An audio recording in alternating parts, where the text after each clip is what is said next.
السلام علیکم، کیسے ہیں آپ سب؟ امید ہے کہ آپ سب خیریت سے ہوں گے اور بالکل ٹھیک ہوں گے۔ ریئل ہارر سٹوریز کی ایپیسوڈ 5 میں آپ سب کو ویلکم کرتے ہیں۔ اللہ کرے کہ آپ لوگ جہاں بھی ہوں بالکل ٹھیک ہوں اور ہمیشہ خوش رہیں۔ جیسا کہ آپ سب جانتے ہیں کہ ہم آپ کی بھیجی ہوئی سٹوریز کو نیریٹ کرتے ہیں، تو اگر آپ لوگوں کی بھی کوئی سٹوریز ہیں تو ہمارے ساتھ ضرور شیئر کیجیے، ہم اپنی نیکسٹ ویڈیو میں وہ ضرور شیئر کریں گے۔ گائز، آج کی سٹوری بہت ہی زیادہ ہارر ہے اور یہ بتاتے ہوئے مجھے بھی کافی ڈر محسوس ہو رہا ہے، تو اگر آپ لوگ بھی اس کو مزید انٹرسٹنگ بنانا چاہتے ہیں تو اپنے بلینکٹس میں گھس جائیے اور اپنے روم کی لائٹس آف کر دیجیے تاکہ آپ لوگوں کا بہت اچھا ایکسپیرینس رہے۔ اور ہاں دوستو، ہمارے چینل کو سبسکرائب کرنا بالکل مت بھولیے گا۔ تو چلیے دوستو، سٹوری کی طرف چلتے ہیں مزید ٹائم ضائع کیے بغیر۔ آج کی سٹوری جنہوں نے ہمیں سینڈ کی ہے وہ ہمارے ایک سبسکرائبر ہیں اور ان کا نام ہے سدیس خان۔ السلام علیکم، میرا نام سدیس ہے اور میں کشمیر سے تعلق رکھتا ہوں۔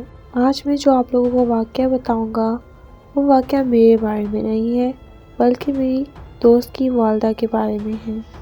ہم سبھی کشمیر میں رہا کرتے تھے اور کشمیر میں کافی پہاڑی علاقے ہیں اور ہم انہی میں سے ایک پہاڑی علاقے سے تعلق رکھتے ہیں۔ ہمارا گاؤں ایک پہاڑ کے دامن میں ہوا کرتا تھا اور چونکہ پہاڑی علاقوں میں تمام سہولیات میسر نہیں ہوتی جیسے کہ بجلی، پانی اور ساتھ ہی ساتھ گیس وغیرہ، تو ہمیں ان سب کے بجائے قدرتی چیزوں کا استعمال کرتے تھے ہم، جیسے پانی ہمیں کنویں سے بھر کر لانا پڑتا تھا اور لکڑیاں وغیرہ درختوں سے کاٹ کر استعمال کرنی پڑتی تھی آگ جلانے کے لیے، اور اسی طرح باقی سب بھی۔ ہماری خواتین پہاڑوں پر جا کر وہاں سے لکڑیاں کاٹتی اور وہاں سے نیچے لایا کرتی اور اسی لکڑیوں کو جلا کر کھانا پکایا جاتا تھا۔ تو اسی طرح ایک دن رات کا وقت تھا اور ہماری خواتین پہاڑوں پر لکڑیاں کاٹنے کے لیے گئیں۔ دوستوں، میں آپ لوگوں کو یہ بات بتا دوں کہ پہاڑوں کا علاقہ کافی خطرناک ہوتا ہے اور وہاں کافی ایسی مخلوق ہوتی ہے۔ ہماری خواتین اس لیے بھی رات کے وقت پہاڑوں پر لکڑیاں وغیرہ کاٹنے جاتی تھیں کیونکہ ان کی تعداد کافی زیادہ ہوتی تھی اور دن کے وقت کافی کام ہوتے تھے تو ان کو اس کے لیے وقت نہیں ملتا تھا، اس لیے وہ لوگ رات کے تقریباً 8 سے 9 کے درمیان جایا کرتے تھے۔ تو دوستو، ہوا کچھ یوں کہ ایک رات معمول کے مطابق تمام خواتین پہاڑ پر لکڑیاں کاٹنے گئیں۔ ان سب میں میری دوست کی والدہ بھی موجود تھی۔ دوستو، معمول کے مطابق انہوں نے درخت سے لکڑیاں کاٹی اور ان کا ایک گٹھا بنایا۔ تو میرے دوست کی والدہ نے سوچا کہ کیا اب ان لکڑیوں کے گٹھے کو اٹھا کر نیچے اتنا بھاری لے کر جاؤں، تو انہوں نے اس کو گٹھے کو باندھا اور پہاڑ سے نیچے پھینک دیا۔ اور دوستو، یہاں سے ہی سارا کہانی شروع ہوتی ہے۔ ہمیشہ کی طرح سب کچھ بالکل ٹھیک طریقے سے ہو گیا، تمام خواتین اپنی لکڑیوں کے گٹھے باندھ کر بھی نیچے پہاڑ سے لے آئیں اور میرے دوست کی والدہ بھی پہاڑ سے نیچے آ گئیں۔ لیکن جب وہ نیچے آئیں تو ان کو وہاں پر لکڑی کا گٹھا مل ہی نہیں رہا تھا۔ کافی خواتین نے تلاش کیا لیکن وہ لکڑی کا گٹھا کہیں پر تھا ہی نہیں۔ لیکن پھر انہوں نے یہ کہہ کر بات کو رد کر دیا کہ ہو سکتا ہے راستے میں کہیں پر رک گیا ہو اور نیچے پہاڑ سے نہ آیا ہو۔ بہرحال تمام خواتین اپنے اپنے گھروں کو چلی گئیں اور میرے دوست کی والدہ بھی اپنے گھر آ گئیں۔ جب میرے دوست کی والدہ اپنے گھر آئیں، رات کے تقریباً 9:30 بجے کا ٹائم تھا اور ان کو شدید بخار ہو گیا، اتنا تیز بخار کہ ان سے برداشت ہی نہیں ہو رہا تھا۔ وہاں کے مقامی ڈاکٹر سے بھی رابطہ کیا گیا لیکن اس ڈاکٹر کو بھی سمجھ ہی نہیں آ رہا تھا کہ ان کو ہوا کیا ہے۔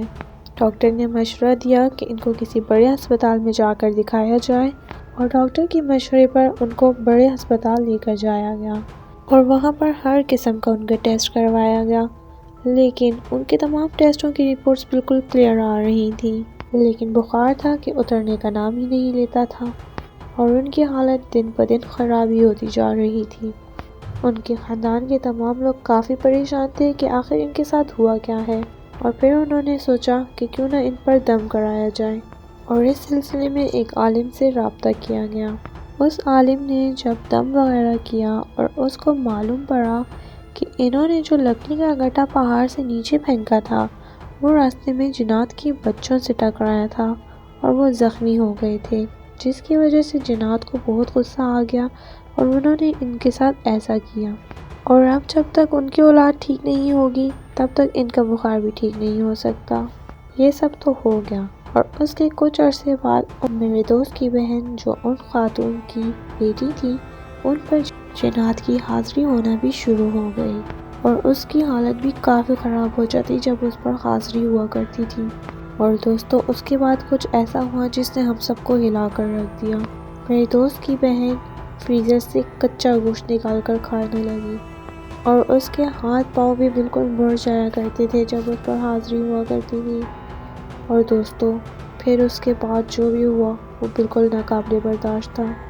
میرے دوست کی والدہ ایک دن اپنے کمرے میں سوئی ہوئی تھی، تقریباً رات کے 4 بجے کا وقت تھا اور ان کے کمرے سے شدید چیخ کی آواز آئی، جس کو سن کر تمام لوگ جو اپنے اپنے کمروں میں سو رہے تھے ایک دم سے جاگ اٹھے اور ان کے کمرے کی طرف بھاگے۔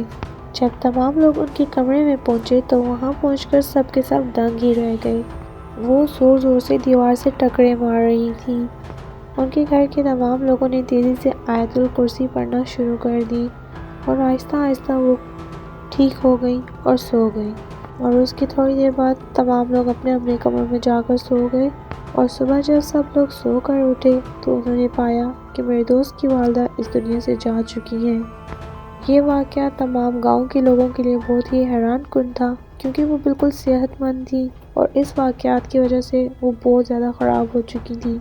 اس دن کے بعد تمام گاؤں کی خواتین کافی ڈر چکی تھیں اور اس کے بعد رات کو 8 بجے کے بعد پہاڑوں پر لکڑی کاٹنے کبھی بھی کوئی نہیں گیا اور تمام خواتین صبح کے 10 سے 12 کے درمیان لکڑیاں کاٹتے اور نیچے لایا کرتے تھے۔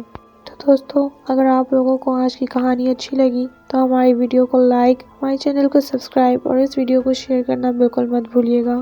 ایسی ہی مزید ویڈیوز کو دیکھنے کے لیے ہمارے ساتھ جڑے رہیے اور اگر آپ لوگوں کی کوئی سٹوری ہے تو آپ ہمارے ساتھ ضرور شیئر کیجیے۔ Thanks for watching.